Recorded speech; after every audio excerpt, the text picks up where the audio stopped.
Okay, so speaking of Democrats, no end in sight to the government shutdown. At this hour, the House will stay out of session next week. That's right. And Speaker Mike Johnson says they won't resume until Senate Minority Leader Chuck Schumer votes to end the shutdown. Senior congressional correspondent Chad Pergram on Capitol Hill with more. Chad, any chance that they change their mind, those Democrats, and all of a sudden the government opens up?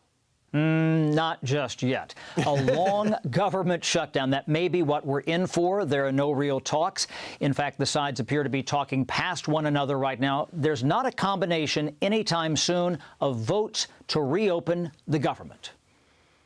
Troops will not be paid in a few days if they still keep playing this game. On other federal employees, the same thing. So all we need is 5 more Democrats. What we passed through the House 2 weeks ago is a bill that is the same funding level of government that Chuck Schumer himself voted for just back in March. The House canceled votes this week. House Speaker Mike Johnson told Republicans yesterday that the House is out until Democrats relent. Democrats are seething that the House remains out of session. It's also irresponsible that House Republicans continue to be on vacation throughout the country and the world. They canceled votes last week, and now they've canceled votes again this week because they're not interested in actually trying to find common ground in a common sense way. Everyone is now waiting for Budget Director Russ Vought to begin canceling programs and firing federal workers. Democrats say Vought should tread carefully. Americans really hate bullies, and this kind of bullying from the White House is going to backlash on them because they understand that an authoritarian president who uses grants to New York for infrastructure or laying off workers, deliberately inflicting pain. Now, the Senate votes again on Monday on the same things which failed Friday. Nothing has changed since then, but lawmakers are starting to worry about federal workers missing paychecks on October 15th if this is not resolved soon. Guys? So, Chad, I know that it's Sunday, so it's kind of a ghost town around there anyway, but is it an extra quiet ghost town these days? You know, that's what's strange about this government shutdown is that when we've been through these before, and I've covered these since the mid-1990s, yes, usually you have weekend sessions. Usually you have the House trying to pass something, the Senate passing something. I remember during the 2013 shutdown, we were here late one night, and the House passed one proposal, sent it over to the Senate, and Harry Reid, then the majority leader, they tabled it and sent it back to the House in 45 minutes time.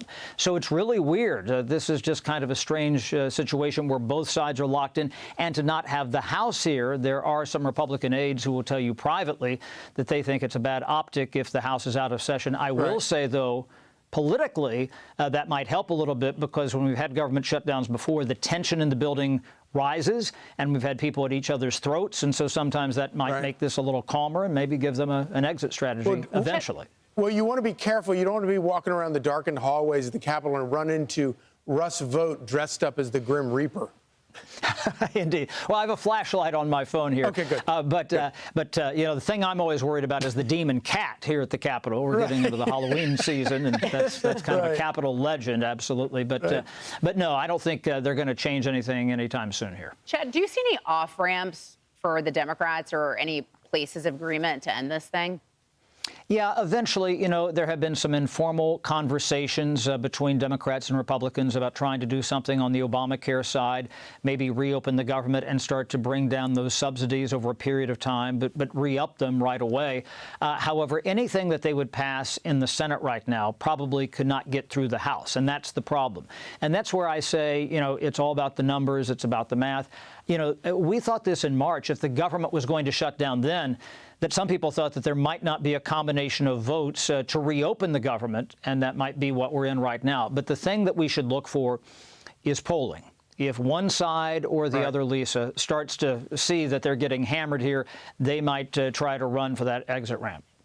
Yeah, and we'll see if there's any change of mind on some of those more moderate Democrat senators. Looking at you, Jeanne Shaheen, Maggie Hassan, and Gary Peters, we have to find out. By the way, Chad, if you see that demon cat, please catch that on video and send it straight to us.